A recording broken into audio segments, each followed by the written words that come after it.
जिसमें मध्य प्रदेश शासन की नई गाइडलाइन के आधार पर आपको एक अध्याय से पढ़ाया जा रहा है। तो हमारे अध्याय 1 में पहला पाठ का नाम है समुच्चय। तो पहले तो हम समझे पुरानी किताबों में समुच्चय दिया रहता था, तो बाकी हम जाने कि समुच्चय का मतलब क्या होता है। तो समुच्चय का यदि हम चिन्ह की चर्चा करें तो समुच्चय का चिन्ह ऐसा होता है महिला कोष्टक टाइप से। तो ये समुच्चय का चिन्ह है। तो समुच्चय आखिर किन का समुच्चय बनाया जा सकता है? तो वह निश्चित संख्या या निश्चित पदार्थ जिनका मान निश्चित होता है उनका हम समुच्चय बनाया जा सकता है। अब बात आती है समुच्चय के प्रकार। तो समुच्चय के प्रकार के बारे में हम चर्चा करेंगे कि समुच्चय कितने प्रकार का होता है। समुच्चय का प्रकार तो नंबर 1 होता है, सबसे पहला होता है समुच्चय। तो पहला होता है रिक्त समुच्चय। पहला होता है आपका रिक्त समुच्चय। तो रिक्त समुच्चय वह समुच्चय होते हैं जिसमें अवयवों की संख्या 0 हो या कोई भी अवयव ना हो, ऐसे समुच्चय को रिक्त समुच्चय कहते हैं। उसके बाद नंबर 2 होता है एकल समुच्चय।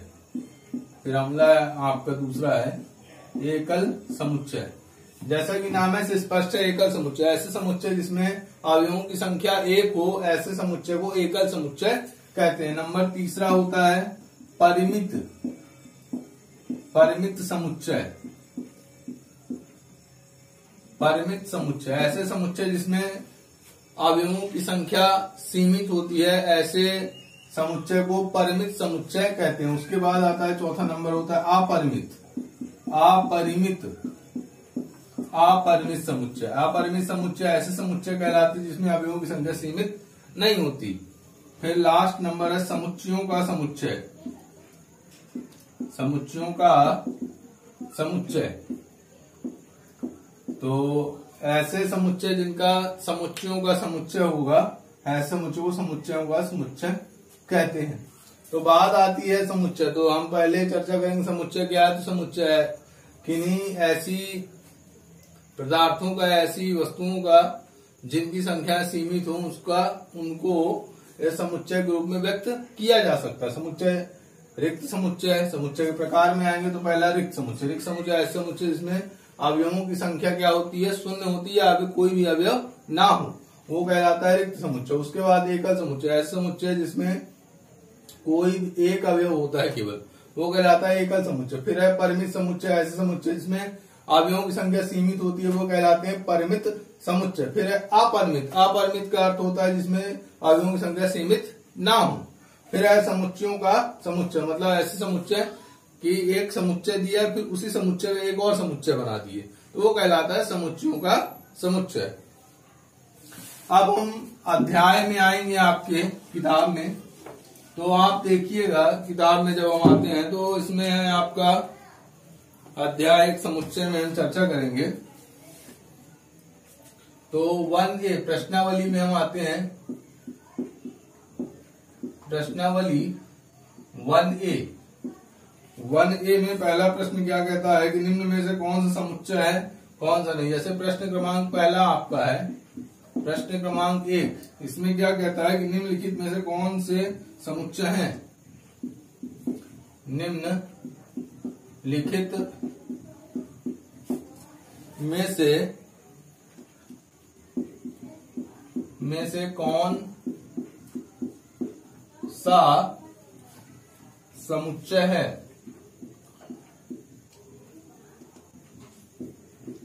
तो इसमें बताया जा रहा है कि कौन समुच्चय है, मतलब जिसका समुच्चय बनाया जा सकता है कि नहीं बनाया जा सकता।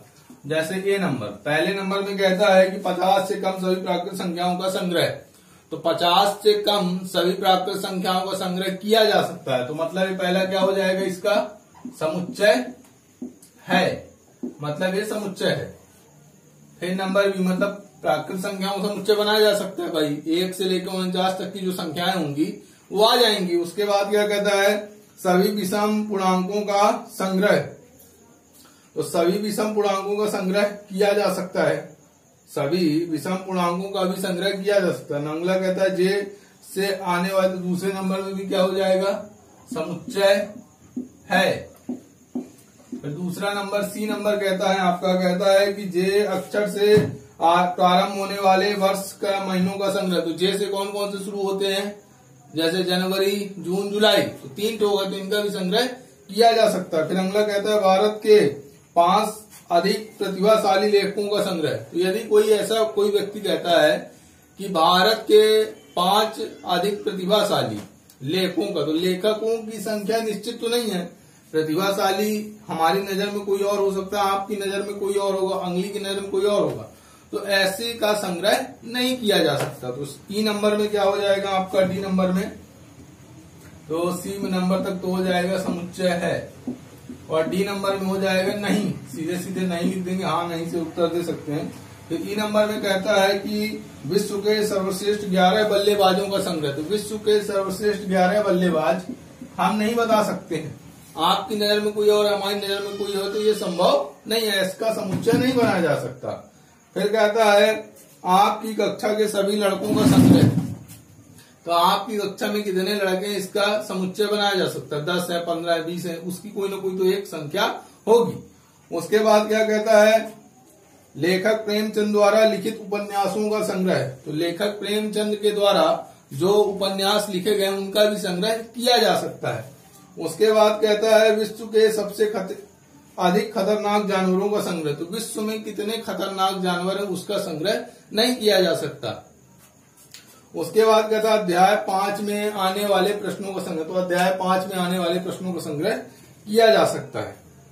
तो पहला क्वेश्चन बच्चों इस प्रकार से था, तो इसमें अपन को बताना है कि किया जा सकता है कि नहीं किया जा सकता। उसके बाद हम दूसरे प्रश्न में आते हैं। दूसरे प्रश्न में आने से पहले हमें कुछ चिन्ह दिए गए हैं, उसके बारे में हमें जानना होगा। जैसे इसमें एक चिन्ह दिया है ये, इसका मतलब होता है बिलोंग्स टू, और एक होता है नॉट, तो हो जाएगा not belongs to, not belongs to, not belongs to, ये चिन्ह कहलाता है। बिलोंग्स टू का मतलब यह है कि अवयव उसमें है, और नॉट बिलोंग्स टू का मतलब कहता है कि वह अवयव उसमें सम्मिलित नहीं है। जैसे एक क्वेश्चन है, दूसरा नंबर क्वेश्चन है आपका, ए बराबर आपको दिया गया है, ए बराबर दिया 1 से लेके 7 तक। तो 1, 2, 3, 4, 5, 6, 7 ये ऐसा दिया गया है। और कहता है कि इसमें आपको पहले नंबर में कहता है 0 डैट ए। तो क्या 0 इसमें सम्मिलित है ए में? ए एक प्रकार का समुच्चय है, तो 0 क्या ए में सम्मिलित है? 0 ए में सम्मिलित है। 0 ए में सम्मिलित नहीं है तो क्या है, चिन्ह लगेगा नॉट बिलोंग्स टू। उसके बाद बी नंबर में क्या कहता है, कहता है कि 5 डैश ए। तो क्या 5 जो है तो क्या उसमें सम्मिलित है समुच्चय में? तो ये सम्मिलित है, तो ये बिलोंग्स टू का चिन्ह लग जाएगा। उसके बाद सी नंबर क्या कहता है, कहता है कि 9 डैश ए। तो 9 क्या इसमें सम्मिलित है? तो 9 सम्मिलित नहीं है, तो नॉट बिलोंग्स टू का चिन्ह लगेगा। इसी प्रकार आपको 3 दिया है, तो 3 इसमें सम्मिलित है, तो डी नंबर में क्या लिखा 3 डैश ए। तो ए 3 सम्मिलित है, ठीक है। इसी प्रकार आपका ई नंबर क्या कहता है, कहता है 10 डैश ए। तो 10 क्या सम्मिलित है? तो नॉट बिलोंग्स टू। तो इस प्रकार से हमको सवाल लगा लेना है। बिलोंग्स टू का अर्थ यह होता है कि यह अवयव इसमें सम्मिलित है, और नॉट बिलोंग्स टू का मतलब होगा यह अवयव इसमें सम्मिलित नहीं है। तो इस प्रकार से हमको सवाल को लगा लेना है। उसके बाद बात आती है समुच्चय निर्माण रूप और समुच्चय रूप। समुच्चय निर्माण रूप होता है और एक होता है रोस्टर रूप। जैसे समुच्चय में 2 रूप होते हैं। समुच्चय के रूप यदि हम कहते हैं, समुच्चय के रूप के बारे में हम चर्चा करेंगे। तो नंबर होता है समुच्चय निर्माण या रोस्टर रूप होता है एक, मतलब होता है समुच्चय, या दूसरा नंबर होता है समुच्चय निर्माण रूप। रोस्टर रूप होता है, एक होता है निर्माण रूप होता है, ठीक है। 2 रूप होते हैं। तो एक होता है, या इसको सारणीबद्ध रूप भी कह सकते हैं, सारणीबद्ध रूप कह सकते हैं इसको ऐसे। तो दो प्रकार से होता है। तो इस प्रकार से इसमें हमें बनाना है। जैसे अगला क्वेश्चन आपको कहता है प्रश्न क्रमांक 3 में कहता है निम्न समुच्चयों को रोस्टर रूप में लिखिए। रोस्टर रूप का मतलब होता है सारणीबद्ध रूप में आपको इसको लिखना है। तो हम इसको सारणीबद्ध रूप में लिख सकते हैं। देखिए कैसे लिखेंगे। तो जैसे आपका पहला क्वेश्चन कहता है, तीसरे का पहला कहता है कि x सच दैट x संख्या 6 से कम एक प्राकृत संख्या है।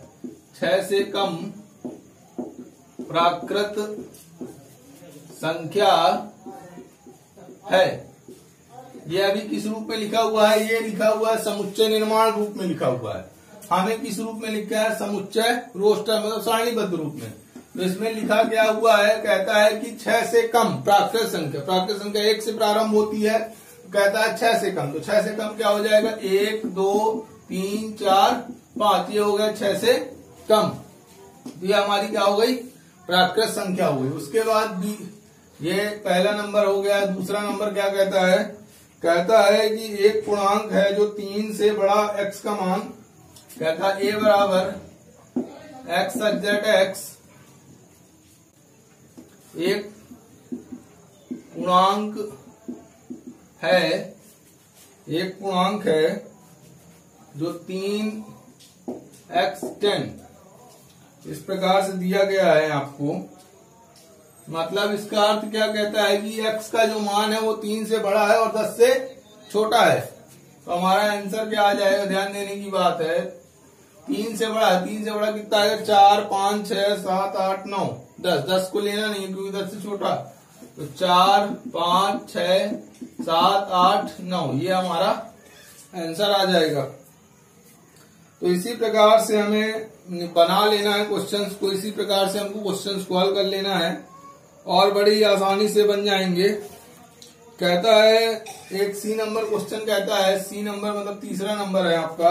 कहता है कि एक अभाज्य संख्या है जो 6 का भाजक हो। ए बराबर दिया हुआ है x सच दैट x एक कहता है एक अभाज्य संख्या है जो 60 का भाजक है। जो 60 का क्या है? भाजक है। तो 60 का भाजक मतलब भाजक का मतलब होता है भाग चला जाना। अभाज्य संख्याएं वैसी संख्याएं होती जिनमें केवल उन्हीं संख्याओं का भाग जाता है।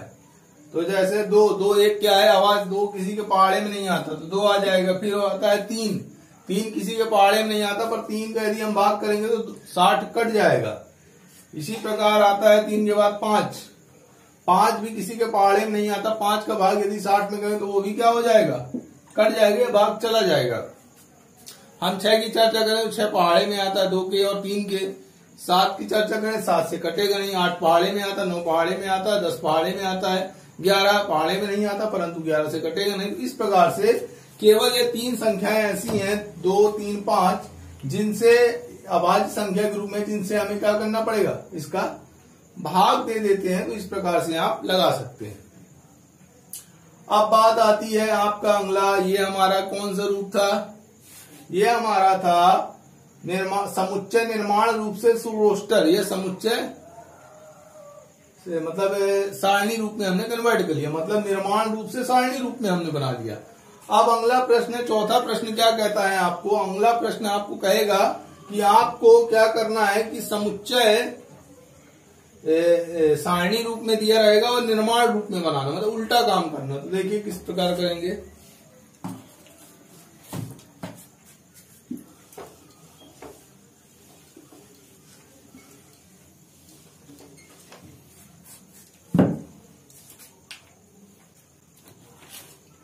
तो जैसे क्वेश्चन लिखे हुए हैं, जैसे ए बराबर आपको दिया गया है, ए बराबर दिया है जैसे 2 4 6 8 10। मैं 2-3 क्वेश्चन ले लेता हूं। बी बराबर दिया है आपको, फिर मैं आंसर डायरेक्ट लिख दूंगा। ए बराबर दिया है आपको 2 4 8 16 32 64। उसके बाद दिया है सी बराबर आपको दिया, ए बराबर दिया है 3, 9, 27, 81, 243। फिर डी बराबर आपको दिया, ए बराबर दिया है आपको 1, 3, 5, 7, 9। फिर ई बराबर दिया है आपको 1, 2, 3, 4, 5। ठीक है। इसके बाद एफ बराबर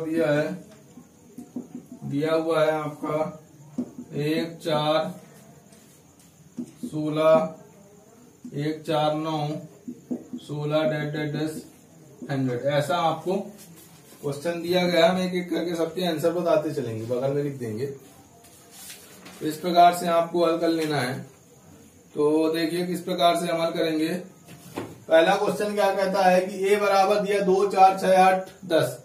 तो हम इसका आंसर क्या लिखेंगे। तो यदि हम इसको लिखें तो हम इसको कैसे लिख सकते हैं। ए बराबर H such that X belongs to 2n। यहाँ पे x को हम कायम बिलोंग करेंगे 2n और n का मान हम क्या लेंगे। जो n का मान होगा वो क्या होगा, 1 के बराबर होगा, या 1 का जो n का मान होगा तो n का मान 1 के बराबर और 1 से बड़ा और कहां तक जाएगा, 5 से छोटा या 5 के बराबर।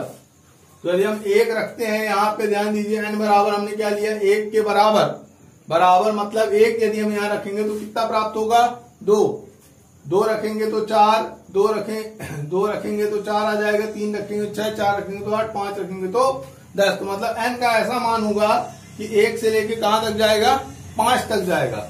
उसके बाद अगला क्या कहता है, इसी का आंसर हम देखेंगे तो x बिलोंग्स टू, इसका भी आप कर सकते हैं। x बिलोंग्स टू आप देख लीजिए n की पावर ऑफ 3, या ऐसे ना करें, हम ऐसे कर सकते हैं कि n की पावर ऑफ 2 कर देते हैं। यदि हम n की पावर ऑफ 2 या 2 की पावर ऑफ n कर देते हैं, ठीक है, 2 की पावर ऑफ n कर देते हैं। जो n का जो मान आएगा वो कहां से कहां तक जाएगा, 1 से लेके यहां तक जाएगा 6 तक, मतलब 2 की पावर ऑफ n। मतलब यदि हम n बराबर 1 लेते हैं तो 2 आएगा, 2 लेंगे तो 4 आएगा, 3 लेंगे तो 8 आएगा, 4 लेंगे तो 16, फिर 5 लेंगे तो 32, 6 लेंगे तो 64। इसी प्रकार इसमें भी कर सकते हैं आप x अनुपात x 3 की पावर ऑफ n, और ये हो जाएगा इसका मान 1, 2, 3, 4, 5। मतलब n इजिकल टू क्या हो जाएगा, 1 से बड़ा और 5 से छोटा या 5 के बराबर। इसके बाद हम यहाँ पे ध्यान दें तो इसको ऐसे लिख सकते हैं, a बराबर x सच दैट x 10 से कम विषम पूर्णांकों का, 10 से कम विषम पूर्णांक, सीधे सीधे लिख देंगे 10 से कम विषम पूर्णांक। यदि हम 10 से कम विषम पूर्णांक की चर्चा करेंगे तो यहाँ पे कितना आ जाएगा, 1 से लेके 9 तक की सभी संख्याएं आ जाएंगी। इसके बाद क्या कहता है, 1, 2, 3, 4, 5। तो यहाँ पे लिख देंगे x अनुपात x 6 से कम प्राकृत संख्या, 6 से कम प्राकृत संख्या आ जाएगा। और इसी प्रकार इसमें यदि हम करेंगे तो a बराबर सच दैट, ये हो जाएगा x such that x belongs to n की पावर ऑफ 1 या n की पावर ऑफ 2 कर दीजिए, n की पावर ऑफ 2। यदि n बराबर, अब n बराबर हम क्या लेंगे, n का मान हम 1 के बराबर या 10 तक ले जाएंगे। यदि हम n बराबर 1 रखते हैं तो कितना आएगा, 1 का स्क्वायर 1। n बराबर हम 2 रखते हैं तो कितना आएगा 4। यदि 3 रखेंगे तो 9 और 4 रखेंगे तो 16। तो इस प्रकार से हम सवाल लगा सकते हैं। तो नई शिक्षा नीति के तहत आपको 15 दिन के अंदर हम आपको एक अध्याय, मतलब एक चैप्टर आपको पूरा का पूरा हमें पढ़ाना है। इस तरह तो आज आपका फर्स्ट 1A कंप्लीट होता है, कल 1B पढ़ा देंगे। इसी प्रकार से हम लगातार आपको डेली एक दिन में एक चैप्टर आपको पढ़ाया जाएगा और वीडियो को आप अच्छी तरह से देखेंगे। और जिन छात्र छात्राओं ने अभी तक विद्यालय में रिकॉर्ड नहीं जमा किए हैं नामांकन हेतु, छात्र छात्रा अपना रिकॉर्ड विद्यालय में जमा कर दें, क्योंकि नामांकन सभी क्लासों का होना है। ये दिमाग से हटा दें कि 9वीं बस का है, सभी क्लास के 9वीं से 12वीं तक के सभी छात्र छात्राओं का नामांकन अनिवार्य रूप से होगा। आपका आईडी पासवर्ड जनरेट होगा और हर 15 दिन में आपके मोबाइल के माध्यम से पेपर आपके मोबाइल में आएगा। इसलिए विद्यालय आकर विद्यालय संपर्क करें, अपने रिकॉर्ड जमा करें और जल्द से जल्द अपना नामांकन करवा लें, जिससे आगे आने वाले समय आपको असुविधा न हो। आज के लिए इतना ही। बहुत बहुत धन्यवाद।